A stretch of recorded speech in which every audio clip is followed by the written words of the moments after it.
Welcome to my YouTube channel learning with dignity. My name is Garima. आज हम करेंगे class 8 English NCERT supplementary reader का 7 chapter the open window का second part. इसका first part मैं पहले वीडियो में बना चुकी हूँ, जो इसका लिंक आपको डिस्क्रिप्शन बॉक्स में मिल जाएगा। तो आज हम लोग सेकंड पार्ट करेंगे।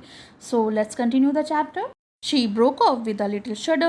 It was a relief to Frampton when the aunt bustled into the room with a rill of apology for being late in making her appearance.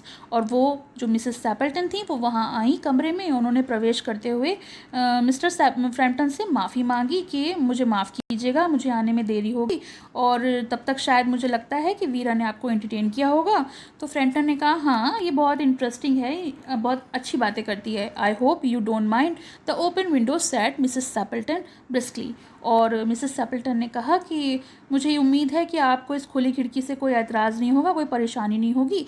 मेरे हस्बैंड और जो भाई हैं वो सीधे इसी खिड़की से आएंगे शूटिंग के बाद, and they always come in this way, और वो हमेशा इसी रास्ते से आते हैं। They have been out for snipe in the marshes today. आज वो दलदली इलाके में शूटिंग के लिए गए हैं। So they will make a fine mess over my poor carpet. इसीलिए जब वो लौट कर आएंगे तो मेरे जो बेचारे कारपेट हैं वो गंदे करेंगे आकर। So like you menfolk isn't it. और आप तो जानते हैं कि आदमी लोग कैसे होते हैं, मतलब उनको कोई ख्याल नहीं होता है कि क्या गंदा हो रहा है क्या साफ़ हो रहा है। ये चीज़ों के बारे में वो बताने की कोशिश कर रही थी। She rattled on cheerfully about the shooting. और वो बहुत खुशी से उस शूटिंग के बारे में बातें कर रही थी। And the scarcity of bird, और बता रही थी कि आजकल चिड़ियाँ कितनी कम होती हैं। And prospect for duck in the winter, और विंटर के समय में डक बहुत ज़्यादा होती हैं। To Frampton it was all purely horrible. और ये फ्रैम्पटन के लिए बहुत ज़्यादा डर का विषय बनता जा रहा था। He made a desperate but only partially successful effort to turn the talk on to a less ghastly topic. He was conscious that his hostess was giving him only a fragment of her attention.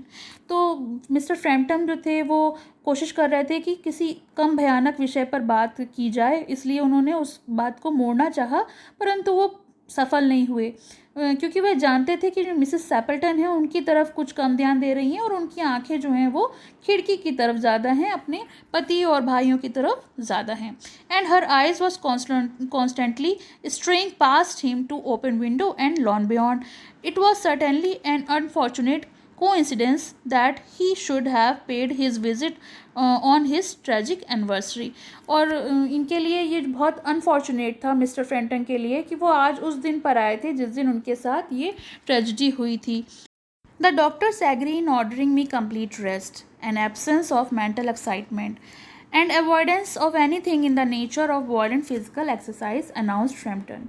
तो Frampton ने बताया कि जो doctor हैं उन्होंने उनको पूरी तरह से आराम करने की सलाह दी है और जो मानसिक उत्तेजनाएं हैं उनसे बचने के लिए कहा है, और ये भी कहा है कि उन्हें कोई ऐसा काम नहीं करना चाहिए जिसमें शारीरिक ताकत की ज़रूरत होती हो।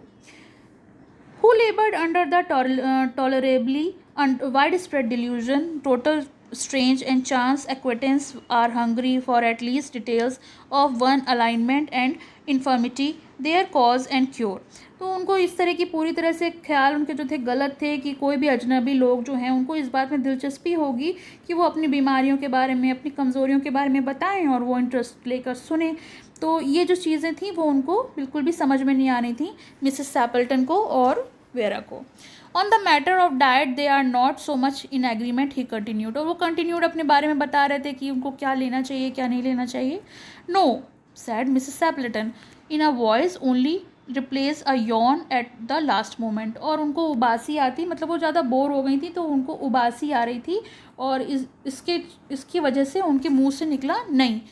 ये चीज़ उन्होंने एक स्ट्रेंज मोमेंट में कही। Then she suddenly brightened into alert attention. और फिर वो अचानक एक अलर्ट अटेंशन में आ गई, but not to what Frampton was saying, लेकिन इसके लिए नहीं जो फ्रैम्पटन उनसे कह रहे थे, किसी और कारण। Here they are at last she cried. और वो तेज़ आवाज़ में चिल्ला के बोली, अरे देखिए लोग आ गए, आखिरकार ये लोग आ ही गए। Just in time for tea, बिल्कुल चाय के समय ही आए हैं। And don't they look as if they were muddy up to the eyes. और आप देख सकते हैं ये लोग पूरी तरीके से मिट्टी से भरे हुए हैं, कि आँखें तक जो हैं मिट्टी से भरी हुई हैं। ये देखिए पीछे से कुछ लोग आ रहे हैं। Frampton shivered slightly and turned towards the niece with a look intended to convey sympathy comprehension.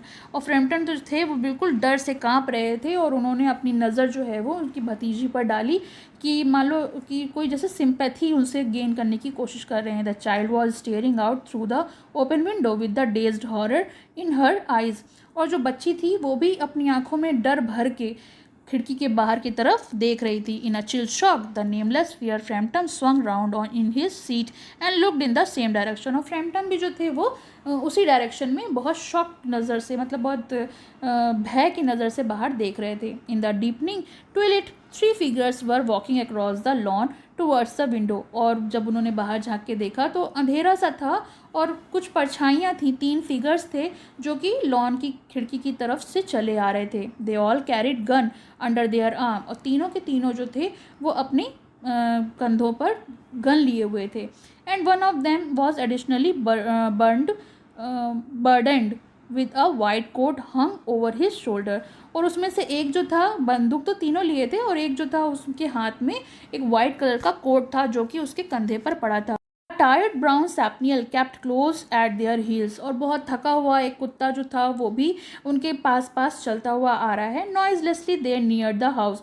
और बहुत शांतिपूर्वक वो घर की तरफ आ रहे हैं, तब तक तो कोई आवाज़ नहीं हो रही थी। And then a hoarse voice young chanted out of the dusk. और धुंध में से एक आवाज़ आती है जो बहुत यंग वॉइस है। वो किसकी थी? उसके छोटे भाई की, मिसेस सैपल्टन के भाई की। और वो गाना गा रहा था, वही गाना जो बताया गया था, ब्रिटी वाई डू यू बाउंड। और वो गाना गाते हुए अंदर की तरफ आ रहे थे। Phantom grabbed wildly at his stick and hat. The hall door, the gravel drive, and the front gate were dimly noted stage in his headlong retreat. A cyclist coming along the road had to run into the hedges to avoid imminent collision. और ये देखकर जो Frampton थे उन्होंने मतलब बहुत घबरा गए थे और उन्होंने अचानक अपनी छड़ी और कोट उठा लिया और वह हॉल के दरवाजे से बाहर की तरफ जाने लगे। उन्होंने रास्ता ढूंढा और सामने के फाटक पर पहुंच गए। और वो इतनी जल्दी में थे कि वो ऐसा लग रहा था कि जैसे भागे जा रहे हों। इसी चक्कर में एक साइकिल वाला उनसे टक्कर से बचने के लिए एक बाड़ में घुस गया। Here we are, my dear, said the bearer of the white Macintosh coming in through the window. और जो आकृतियाँ अंदर की तरफ आ रही थी उनमें से एक, मतलब सब लोग अंदर आए और उनमें से एक ने कहा, जो कि वाइट कोट पकड़े हुए था, कि Here my dear, मैं आ गया through the window. Who was that who bolted out as we came up? और वो कौन था जो हमारे आते ही यहाँ से चला गया? A most extraordinary man, a mister Nuttall. और मिसेस सैपल्टन ने कहा कि एक बहुत अजीबोगरीब आदमी था जिसका नाम था मिस्टर नटल।